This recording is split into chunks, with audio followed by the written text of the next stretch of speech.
உலகெங்கும் நிறைந்திருக்கும் தமிழ் நேயர்கள் அனைவருக்கும் எமது மனமார்ந்த வணக்கம். நான் உங்கள் ஜோதிடர் அந்தியூர் சுதாகர், பாரம்பரிய முறை ஜோதிட ஆராய்ச்சியாளர். இன்று நாம் காணக்கூடிய தலைப்பு, மேஷராசி அன்பர்களுக்கு சனி பகவான் 12ஆம் பாவத்தில் நின்று 7.5 சனியாக மாறி பலவித அலைச்சல்களையும் மன உளைச்சல்களையும் தன் குடும்பத்தோட இணைஞ்சி தன்னுடைய நேரத்தை செலவிட முடியாமல் இன்றைக்கி எதிர்காலத்தை நினச்சி ஏதாவது ஒரு விதத்தில் ஒரு மாற்றத்தை கொண்டு வரணும், பலவிதமான முன் யோசனைகளால் தூக்கம் இல்லாமல் ஆரோக்கிய ரீதியில் இன்றைக்கி பாதிப்புகளை சந்திச்சுட்டு இருக்கக்கூடிய நிலைகளை இருக்கக்கூடிய இந்த மேஷராசி அன்பர்களுக்கு இந்த சனி பகவானினுடைய தாக்கம் முழுமையாக கிட்டத்தட்ட நமக்கு குறைஞ்சி அது யோக நிலைக்கு வர வாய்ப்புகள் இருக்கா அப்படின்ற ஒரு யதார்த்தமான ஒரு சில விஷயங்கள் நம்மளுடைய மனசில் கேள்விகளாக கேட்கும். அதுக்கு அற்புதமான ஒரு அமைப்பு நமக்கு கிடைக்குதுன்றது தான் இங்கே உண்மை. என்னன்னு பார்த்தோன்னா, குரு பகவான், உங்களுடைய பாக்யாதிபதி குரு பகவான், இது மேஷராசிக்கு இந்த அமைப்பு மிக மிக ஒரு பெரிய அதிர்ஷ்டம்னு சொல்லலாம், உங்களுக்கு கிடைச்ச ஒரு பாக்கியம்னு சொல்லலாம். ஏன்னா ஒரு 7.5 சனி வந்தால் அதனுடைய தாக்கம் எப்படி இருக்கும், இதை விட அனுபவிக்கிறதுக்கு வேறு எதுவுமே இல்லைன்ற மாதிரி இருக்கும். அப்பேற்பட்ட உங்களுக்கு உங்கள் பாக்யாதிபதி குரு பகவான், உங்களுடைய நட்பு கிரகமாகப்பட்ட குரு பகவான் ப்ளஸ் அவர் வீட்டில் தான் 12ஆம் பாவத்தில் உங்களுக்கு 12ஆம் பாவாதிபதி மோட்சஸ்தானத்திற்கு இடமாகப்பட்ட அந்த சனி பகவான் அந்த வீட்டில் தான் உட்கார்ந்துருக்கார். அப்பேற்பட்ட குரு பகவான் தான் உச்சமடைஞ்சி தன் சுய பார்வையில் 9ஆம் பார்வையாக அந்த இடத்துல சனி பகவான் பார்க்குறாரு. குரு பார்வை கோடி நன்மைகளை உண்டாக்கும்னு சொல்லுவாங்க. அப்போது இந்த இடம் மிகப்பெரிய மாற்றத்தை உங்களுக்கு கொடுக்க போகுதுன்றது தான் 100% உண்மை. இதை பயன்படுத்திக்கிங்க. தயவுசெய்து 7.5 சனியினால் பாதிப்பு, நம்ம இது இவ்வளோதான், இது இப்படித்தான் நீங்கள் நினைக்காம, தயவுசெய்து இதெல்லாம் இல்லை, இதை தாண்டி நாம் இந்த இடத்துல சாதிக்கலாம், நம்ம முயற்சிகளை சக்ஸஸ்ஃபுல்லாக உண்டாக்கலான்றதுக்காக தான் இந்த காணொளி உங்களுக்காக நான் ரொம்ப உங்களுக்கு இது உதவியாக இருக்குன்ற ஒரு பட்சத்தில் தான் இதை உங்களுக்கு நான் சொல்கிறேன். அப்போது இந்த அமைப்பு எத்தனை நாள் இருக்கும் அப்படின்றது பார்த்திங்கன்னா 150 நாட்கள் கண்டினியூவாக இருக்கும். அதுக்கப்புறம் பார்த்திங்கன்னா குரு பகவான் பெயர்ச்சியாக்கி சிம்மத்துக்கு போயிடுவார். சிம்மத்துக்கு போயிட்டார்னா அங்கே மீண்டும் அவர் அந்த இடத்துல இருந்து தான் மறுபடியும் வரக்கூடிய சூழல் உருவாகும். அப்போ இந்த கால அமைப்பில் இது எப்போ இருந்துன்னு பார்த்தீங்கன்னா ஜூன் 2 இருந்து 2026 ஜூன் 2 இருந்து 2026 அக்டோபர் 30ஆம் தேதி வரைக்கும் இருக்கும். அப்போ இந்த 150 நாட்கள் உங்களுக்குரியது, அதில் எந்த மாற்றமும் இல்லை. இதை எப்படி நீங்கள் பயன்படுத்தலாம், என்னென்ன விதத்தில் உங்களுக்கு நன்மைகள் கொடுக்குன்றதை இந்த காணொலியில் தெளிவாக விவரமாக பார்க்கலாம். நம்ம சேனலை சப்ஸ்கிரைப் பண்ணாதவங்க பண்ணிக்கோங்க, பெல் பட்டனை கிளிக் பண்ணி ஆல் ஆப்ஷனை கொடுத்துக்கங்க. அப்போ தான் அடுத்தடுத்து காணொளிகள் உங்களை உடனடியாக வந்தடையும். மேஷராசிக்கு பாக்யாதிபதி குருன்றதுனால இவர் முதல்ல கொடுக்கக்கூடிய விஷயத்தை பற்றி நான் சொல்கிறேன். அதில் நீங்கள் சந்திச்சுட்டு இருக்கக்கூடிய பிரச்சனைகளையும் நான் சொல்கிறேன். என்னென்னு பார்த்தீங்கன்னா, ஒரு மேஷராசி என்பவர்கள் ஃபஸ்ட்டு இந்த சனியினுடைய தாக்கம் எந்த இடத்துல விழுதுன்னு பார்த்தீங்கன்னா, மீனம், மேஷம், ரிஷபத்தில் 3ஆம் பார்வையாக கரெக்டாக இந்த இடத்துல அந்த பார்வை விழுது. அப்போது அங்கே ஃபஸ்ட் அடிப்படுறது என்னென்னு பார்த்தீங்கன்னா, குடும்பத்தை சார்ந்த சில பிரச்சனைகளை சந்திச்சிருப்பீங்க. குடும்ப ரீதியில் மன உளைச்சலுக்கு ஆளாக இருந்திருப்பீங்க. நீங்கள் சொல்கிறது அவங்க புரிஞ்சிக்க மாட்டாங்க. நீங்கள் உழைப்புன்ட்டு குடும்பத்துக்காக பாடுபட்டுருப்பீங்க. பட் ஏன் நீங்கள் கஷ்டப்படுறது தெரியாது. பட் நீங்கள் எங்களோட நின்று எதையும் செய்யலை, நீங்கள் உங்கள் வேலையை தான் பார்க்குறீங்க, எங்களை உங்களுக்கு பெருசாகவே தெரியலன்ற மாதிரி இந்த பக்கம் உங்களுக்கு வாழ்க்கை துறை ரீதியில் பலவித மன உளைச்சல்கள் வரும். பிள்ளைகளுக்கு உண்டான தேவைகளை பூர்த்தி பண்ண முடியாமலையும், ப்ளஸ் நீங்கள் கஷ்டப்பட்டு கடனை வாங்கி ஒன்று செஞ்சாலும் அவங்க நல்ல எஜுகேஷன் ரீதியில் கல்வி ரீதியில் உங்களுக்கு நல்ல ரிசல்ட் கொடுக்கலன்ற ஒரு தாக்கத்தையும் இந்த இடத்துல உருவாக்கிடும். இது இத்தோட நிற்குமான்னு பார்த்தா ஆரோக்கிய பிரச்சனைகளால் அவங்களுக்கு மருத்துவ ரீதியிலையும் சில பாதிப்புகளை சந்திச்சிருப்பீங்க. இந்த பிரச்சனைகள் நீண்ட நாளாக தொடர்ந்து இதிலிருந்து மீண்டு வெளியில் வர முடியுமா? நாளுக்கு நாள் பிரச்சனைகள் அதிகமாகுதே, குறையறதுக்குண்டான ஆப்ஷன் இங்கே இல்லையா? நீங்கள் எதிர்பார்த்தீங்க இல்லையா? அப்போது இந்த குடும்பத்து சார்ந்த மருத்துவ பிரச்சனைகளிலிருந்து அழகாக நீங்கள் ரிலீஃப் ஆகி வெளியில் வரப்போகிறீங்க. இந்த சனியினுடைய தாக்கம் அப்படியே டவுன் ஆகுது. இன்னொரு விஷயத்தை இங்கே நல்லா பார்க்கணும். எப்போ இந்த சனி இந்த இடத்துக்கு வந்தாரோ 12ஆம் பாவத்தில் சனி மறைஞ்சார். ஒரு விதத்தில் உங்களுக்கு 7 சனின்னு தான் உங்களுக்கு பிடிச்சதுன்னு நினச்சிக்கிட்டு இருக்கிறீங்க. அது எந்த மாதிரி பிடிச்சிருக்குன்னு பார்த்தீங்கன்னா, உங்களுடைய 10ஆம் இடத்திற்கு அதிபதியும் சனி பகவான். அப்போ 10ஆம் இடத்திற்கு அதிபதி 12 மறைஞ்சா டோட்டல் தொழில் வேலை அவுட். அந்த இடம் டோட்டலாக அடி வாங்கிடும், டோட்டலாக பிரேக் ஆகிடும். பல பேர் வேலை இழந்து வேலை கிடைக்காம தவிக்கிற நிலைமை இருக்கும். அதையும் தாண்டி எனக்கு வேலை இருக்குன்னா அந்த வேலையில் நிம்மதியே இல்லை, எனக்கு இடைஞ்சல் குடைச்சல், யாரை நல்லவன் நினச்சி நான் பேசணுன்னா அவனுக்கே என்னுடைய வார்த்தைகள் வாங்கி எனக்கே சூழ்ச்சிகள் நடந்துருச்சுன்னு சொல்லக்கூடிய அளவுக்கு பாதிப்புகள் நிறைய.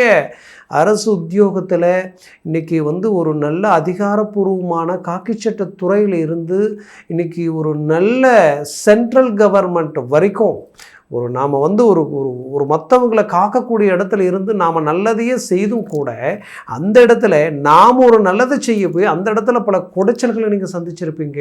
இதனால் நிறைய பாதிப்புகள். அப்போது வேலையில் பலவித பாதிப்புகளை சந்தித்தவங்க மேஷராசி அன்பர்கள், வேலை இழந்தவங்களும் அவங்க தான். குறிப்பாக வெளிநாட்டில் இருக்கிறவங்களுக்கு இந்த காலகட்டங்களை நம்ம தாண்டி வந்துட்டால் போதுமே, நமக்கு மீண்டும் ஒரு மாற்றங்கள் பிறக்காதா, ஒரு மாறுதல்கள் கிடைக்காதான்ற அளவுக்கு. ஏன்னா நிறைய பேர் பார்த்திங்கன்னா வீடு இழந்து வாசலை இழந்து, அதை உண்மையை சொல்லணுன்னா குடும்பம் எல்லாமே அடுத்தது நம்ம எப்படி இதெல்லாம் உருவாக்குறது, என்ன பண்ணுறது, நிறைய கடன் சுமைகள் ஒரு பக்கம் அதிகமாகிருச்சுன்ற அளவுக்கெல்லாம் பாதிப்புகளை சந்தித்தவங்க இருப்பீங்க. நான் அவங்களுக்கு மீண்டும் ஒன்று சொல்கிறேன், நல்லா கேட்டுக்குங்க. உங்களுக்கு தன்னம்பிக்கை அதிகம், எந்த இடத்துலையுமே வைராக்கியத்துக்கு கட்டுப்பட்டு வாழுவீங்க. அது மட்டும் இல்லை, கடின உழைப்பாளிகளை நிற்பீங்க. அப்படி பலவிதமான நல்ல விஷயங்கள் உங்ககிட்ட இருந்தும் எத்தனையோ மற்றவங்களுக்காக நல்லதை செய்ய போயே நீங்கள் பாதிக்கப்பட்டிருக்கிறீங்க. அப்பேற்பட்ட உங்களுக்கு துரோகங்களை சந்தித்து அந்த வழி வேதனைகளை கடந்து வர முடியாமல் தவிக்கக்கூடிய நிலைமைக்கு ஆளாயிட்டீங்க. அதனால் இன்றைக்கி உங்கள் பணம் மற்றவங்களுக்கு கொடுத்துட்டு நீங்கள் அதுக்கு வட்டி கட்டி பல பிரச்சனைகளை சந்திக்கக்கூடிய நிலைமை. நமக்கு வேண்டியவங்கன்னு சொல்லி நான் அவங்களுக்கு மீண்டும் மீண்டும் நல்லது செய்து அவங்க இன்றைக்கி நல்ல லெவலுக்கு போயிட்டு இன்றைக்கி உங்களுக்கு கொடுக்க வேண்டியதும் கொடுக்காம நீங்கள் நீங்கள் செஞ்ச நல்லதை நினைக்க கூட மனசு இல்லாமல் இருக்கிறவங்க எத்தனையோ பேர். அப்போ இது எல்லாத்தையும் கடக்கக்கூடிய உங்களுக்கு இன்றைக்கி ரொம்ப பலவீனமான நிலைமையில் இருக்கிறோமேன்ற ஒரு வேதனை உங்களுக்குள்ளே இருக்கும். அந்த வேதனைக்கு எல்லாத்துக்கும் ஒரு பதிலடியாக இப்போது நான் சொன்னேன் இல்லையா, 10ஆம் வீட்டிற்கு அதிபதி போய் 12 மறையும் பொழுது வேலைகள் ரீதியில் இந்த மாதிரியான பாதிப்புகள் எல்லாத்தையும் சந்திச்சிருப்பீங்க. தொழில் ரீதியிலையும் நஷ்டங்களையும் நெருக்கடிகளையும் கொடுத்து, ப்ராஜெக்டை கொடுத்து பணம் வராமல், பொருள் கொடுத்து நமக்கு வர வேண்டிய விஷயங்கள் அப்படியே பிரேக் ஆகி நிற்கக்கூடிய நிலைமை. இந்த மாதிரி நிறைய பார்ட்னர்ஷிப் பார்த்திங்கன்னா நிறைய வருமானம் வரும், கணக்கு பார்த்தா நஷ்டத்தில் இருக்கும். பட் அவங்க வளர்ச்சி நல்லாயிருக்கும், நீங்கள் கஷ்டப்பட்டுக்கிட்டு இருப்பீங்க. அப்போது இந்த பிரச்சனைகள் எல்லாத்துக்குமே ஒரு தீர்வு என்னென்னா, இந்த குரு 9ஆம் பார்வையை அந்த சனி பகவானை அழகாக பார்க்குறாரு. அப்போது அந்த சனி பகவான் மீது குரு பார்வை விழும் பொழுது கோடி நன்மைகள் உருவாகும். இந்த சனி 10ஆம் வீட்டிற்கு அதிபதின்றதுனால அவர் பெரிய லெவலில் வேலையில் மாற்றங்களை கொடுக்க போகிறாரு. கண்டிப்பாக சொல்கிறேன், சிலருக்கு அரசு உத்தியோகத்தில் ப்ரமோஷன் வந்து கூட அது பிரேக் ஆகி நின்று இருந்திருக்கும். அது கூட உங்களுக்கு இந்த நேரத்தில் மூவ் பண்ணுங்க. எந்த நெகட்டிவ் விஷயங்களை எடுத்து மனசில் போட்டுக்கிட்டு உங்கள் வேகத்தை குறைச்சிடாதீங்க, வேகமாக செயல்படுங்க. கண்டிப்பாக சொல்கிறேன், உங்கள் இலக்கை நீங்கள் அடைய போகிறீங்க. உங்களுடைய குடும்பம் எதுக்காக நீங்கள் வாழ்ந்துட்டு இருக்கிறீங்களோ அவங்களும் உங்களை புரிஞ்சுக்குவாங்க. உங்களுக்கு உண்டான தேவைகள் ஆட்டோமேட்டிக்காக ஒவ்வொரு பக்கமும் உங்களுக்கு கமிட்மெண்ட் ஆக போகுது. ஒரு பக்கம் பிள்ளைகள் உங்களுக்கு சப்போர்ட் பண்ண போகிறாங்க. அவங்க உங்கள் பேச்சை மீறி சிலர் முடிவுகள் எடுத்து எங்கே திசை மாறி போயிடுவாங்களோட ஒரு பயத்தில் இருந்த பெற்றோர்களுக்கு இப்போ அது அப்படியே கிளாரிட்டியாக உங்கள் பக்கம் அந்த திரும்ப போகுது. உங்கள் பேச்சை கேட்க போகிறாங்க. ஏன்னா பாக்யாதிபதி இல்லையா குரு பகவான். உங்களுக்கு பாக்கியம் என்ன? மனைவி, மக்கள், அதே போல் ஒரு வீட்டு இல்லத்தரசி மேசராசியாக இருந்தால் அவங்களுடைய கணவருடைய செயல்கள் சில பாதிப்புகளோடு இருந்தாலோ, அவங்க சில கெட்ட பழக்கங்களுக்கு ஆளாகி குடும்பத்தில் அண்டர்ஸ்டாண்டிங் நிம்மதி இல்லாமல் இருந்தாலோ இந்த இடத்துல அது அப்படியே மாறும். அதில் இந்த தாக்கத்திலேருந்து அழகாக நீங்கள் வெளியில் வருவீங்க. பிள்ளைகள் உங்கள் பேச்சை மீறி சேர்க்க சிநேகிதங்களால் ஒரு நல்ல ஒரு இது இல்லாமல் இருக்கிறாங்க. எப்படி இவங்க மறுபடியும் நாம் நினைக்கிற மாதிரி வந்து இவங்க ஜெயிப்பாங்களான்ற குழப்பத்தில் இருக்கக்கூடிய பெற்றோர்களுக்கு ஒரு மிகுதியான சந்தோஷமான காலமாக இது இருக்க போகுது. நீங்கள் கவலையே படாதீங்க. அதுலேயும் குறிப்பாக சொல்லணும்னா இந்த 10ஆம் அதிபதி ப்ளஸ் 11ஆம் வீட்டிற்கு அதிபதியும் அவர் தான், குரு தான், சனி தான்.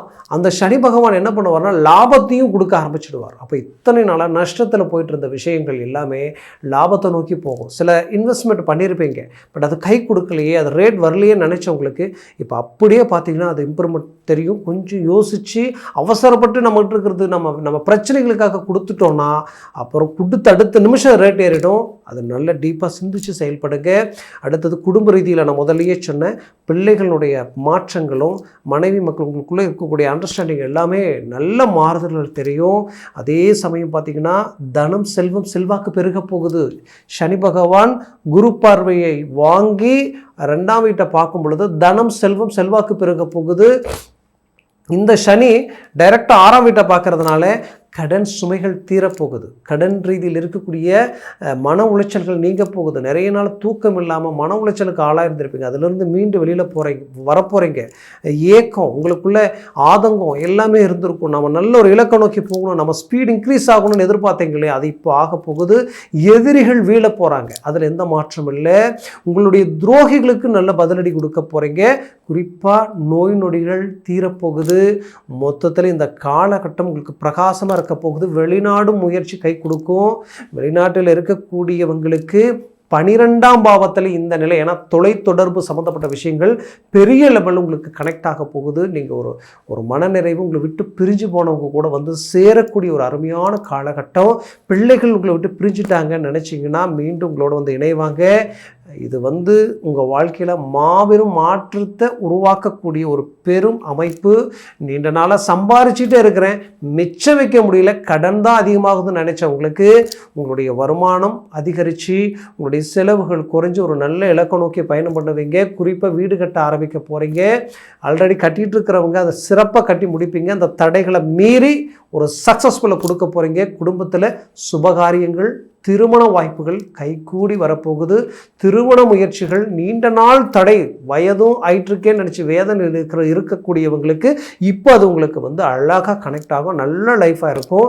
ஆல்ரெடி இதில் குறிப்பாக நான் ஒருத்தருக்கு சொல்லணும், 11ஆம் இடம் உங்களுக்கு அடுத்த திருமணம், ஏன்னா ஏற்கனவே ஒரு டைவர்ஸ் ஆகிடுச்சு, மறுமணத்திற்கு நான் முயற்சி பண்ணுறேன்னு நினைக்கிறவங்களுக்கு அந்த 11ஆம் வீட்டை குரு பார்க்குறார்.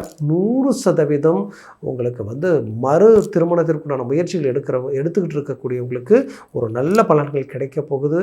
என்னை பொறுத்தவரையிலையும் உங்கள் ஆரோக்கிய ரீதியிலையும் மாற்றங்கள் பிறக்கும். இது வரைக்கும் நீங்கள் யோசித்ததை தாண்டி இதுக்கு மேல் நீங்கள் யோசிக்கக்கூடிய விஷயங்கள் எல்லாம் ரொம்ப பர்ஃபெக்டாக இருக்கும், ரொம்ப கிளாரிட்டியாக இருக்கும். தைரியமாக துணிச்சலாக இறங்கி செயல்பட போகிறீங்க. மொத்தத்தில் மேஷராசி அன்பர்களுக்குரிய ஒரு அழகான அற்புதமான காலமாக இருக்க போகுது. இது உங்களுக்கு அறுவடை காலமாக மாறப்போகுது. முயற்சிகளை பலப்படுத்துங்க. 100% சக்ஸஸ்ஃபுல் கிடைக்க போகுது. நான் சொன்ன பலன்கள் கோச்சார ரீதியில் சொல்லியிருக்கிறேன். உங்கள் ஜனன ஜாதகமும் திசாபுத்தியும் சர்வாஷ்ட வர்க்க பரல்கள் பொறுத்து பலன்கள் மாறுபடும். கவனமாக, இந்த குரு எத்தனை பரலோடு இருக்கார், சனி எத்தனை பரலோடு இருக்காருன்றதை பொறுத்து தான் உங்கள் வலிமை எப்படி இருக்குன்றது நமக்கு தெரியும். அதை பொறுத்து தான் உங்களுக்கு கொடுக்க போகிறாங்க. அது ஜனன ஜாதகத்தை பார்த்து தெரிஞ்சு அதை சார்ந்த விஷயங்களில் இறங்கி செயல்படுங்க. திசா புத்திகள் உங்களுக்கு பக்கபலமாக இருந்தால் போதும். அப்போ உங்கள் ஜனன ஜாதகத்தை பார்க்கணும்னு நினச்சா கீழே இருக்கக்கூடிய காண்டாக்ட் நம்பருக்கு கால் பண்ணி முன்பதிவு செய்து வாட்ஸ்அப் மூலமாக உங்கள் ஜாதகத்தை அனுப்பி தெளிவாக விவரமாக கேட்டு தெரிஞ்சு அதை சார்ந்த முடிவுகளும் முயற்சிகள் எடுங்க. அது 100% சக்ஸஸ்ஃபுல் உங்களுக்கு கிடைக்கும். மேலும் உங்களது வாழ்க்கை வளமாக அமைந்திட என்பது மனமார்ந்த வாழ்த்துக்கள். நன்றி, வணக்கம். மீண்டும் சந்திக்கலாம்.